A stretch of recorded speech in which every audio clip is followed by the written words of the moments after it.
Like many other couples their age, 49-year-old Mandy Jones and her husband Gary, 48, were struggling to save their failing marriage. That's when they hit upon a unique solution. They decided to give the 1950s lifestyle a try.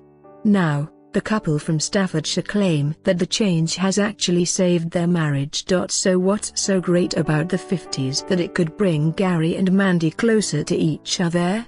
Well, some might find this regressive, but Mandy says that she now cooks for her husband every night, just like most women did back then. So Gary gets to come home from work every night to a dutiful wife and a wholesome 1950s dinner. And that's not all. Mandy, a part-time caterer, spends all her free time cooking, cleaning and darning Gary's socks.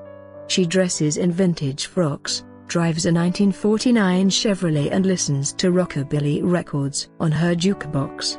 She strongly believes that all women should adopt a similar lifestyle if they want to keep their man happy. Their house is filled with all sorts of vintage memorabilia, old radios, telephones and even a 1961 original jukebox imported from South Carolina, all in mint condition. Mandy has perfected vintage hairstyles and makes her own retro-style clothes to impress her husband.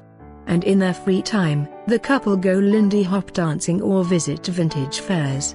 We're absolutely madly in love with the life of the 40s and 50s, dancing every weekend, said Gary. According to Mandy, after a bad day there is nothing better than putting our jukebox on and doing a quick Lindy Hop. Mandy added. The couple said that they've met a lot of people with similar interests and made a lot of friends along the way, some even as far off as Australia.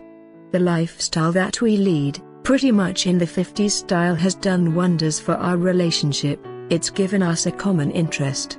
It's a hobby that we both do together and it's made us both stronger, said Gary. 1950s marriages definitely work better than marriages these days, Mandy added.